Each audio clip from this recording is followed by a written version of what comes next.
Bonjour Karine Duval. Bonjour Philippe. Vous êtes humoriste, youtubeur avec un profil atypique puisque vous êtes venu du Maroc pour faire des études d'ingénieur. Vous avez fait Centrale, ce qui est donné à très peu.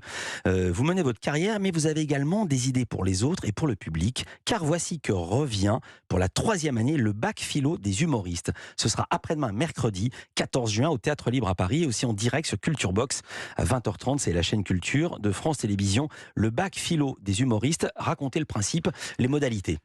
Ça ne peut avoir lieu que le 14 juin, parce que c'est le jour du bac philo pour les terminales. Donc le matin, nos élèves de terminale planchent sur les sujets et nous, on les découvre à travers les médias avec mes copains humoristes que j'invite sur ce plateau du bac philo des humoristes. Et donc, chacun va choisir un sujet de disserte pour le traiter sous forme d'un sketch le soir même devant le public du Théâtre Libre. Un sujet de disserte, un sujet de dissertation de philo. Il n'y en a pas 200. Alors, il y en a 4, Ouais. et donc il y aura doublon. Ouais. Mais il y a largement de quoi se prendre la tête, je pense, pendant une journée. Et ce qui est bien, c'est que voilà, c'est un exercice inédit, sans filet. C'est vraiment un exercice d'équilibriste pour les humoristes et ils sont super contents. C'est assez grisant parce que d'habitude, nous, quand on fait des plateaux comme ça d'humoristes, on joue un peu nos tubes, on sort pas trop de notre zone de confort. Et là, ils arrivent avec un sujet quand même sérieux ou qui part d'un truc quand même assez relevé.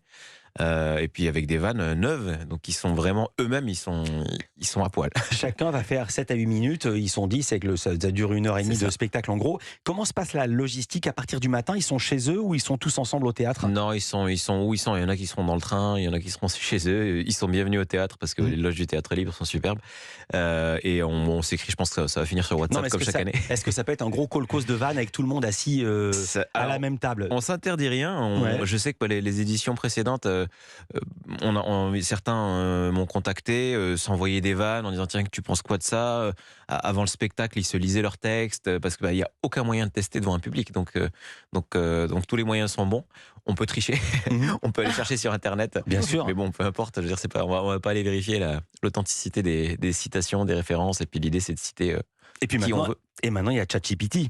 Il y a ChatGPT, oui. Donc on peut faire fais-moi des vannes avec ce sujet de philo qui est pas drôle. Et ChatGPT va le faire. Vous êtes en train de leur donner des idées? Non, vous voulez pas venir participer? Non, je donne l'idée à vous pour que vous le fassiez. Comme ça, si quelqu'un le fait, vous dites essaie pas de me la faire à l'envers. Moi aussi, j'ai fait ChatGPT ce matin. Alors ChatGPT, par contre, de là à ce qu'il soit drôle, on peut attendre un petit peu. Voilà. Et ça me rassure. Quel est votre rôle justement? Vous êtes avec eux? Est-ce que vous faites attention qu'il n'y ait pas de doublon ou pas du tout? Ouais, moi j'ai le bon rôle parce que vu que vous dites j'ai inventé le concept, j'ai mixé deux trucs ensemble.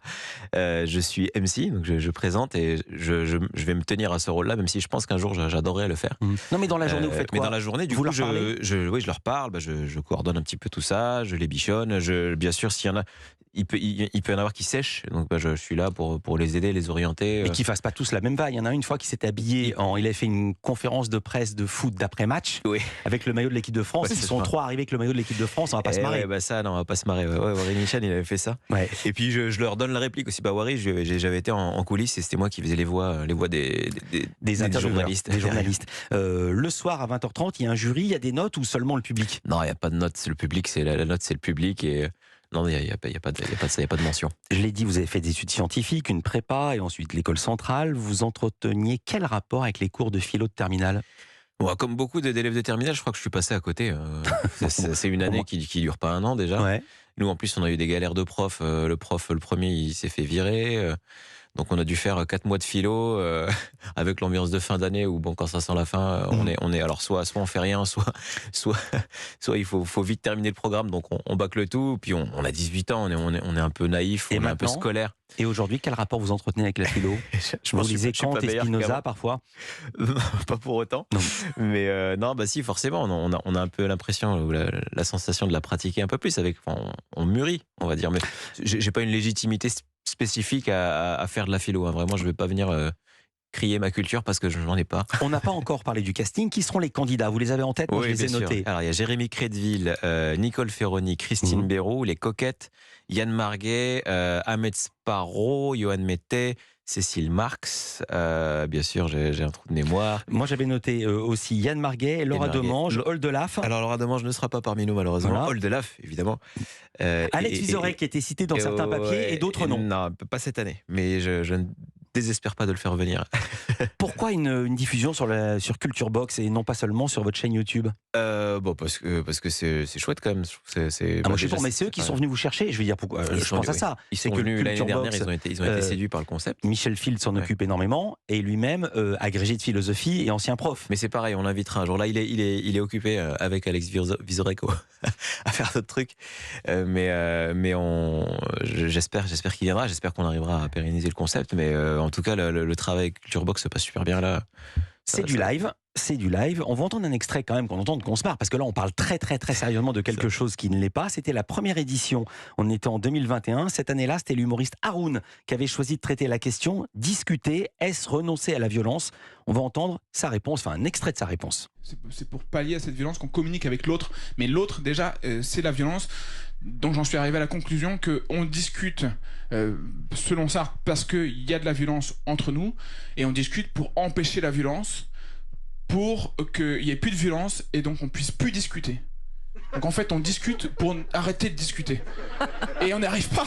Et on est comme ça depuis des siècles en train de discuter. Mais je veux arrêter de parler, mais moi aussi. Et voilà.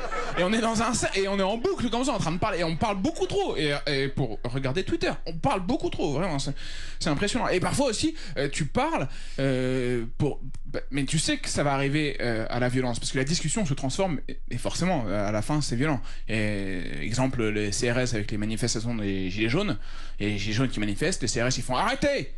Après ils disent bon je crois qu'on a assez discuté.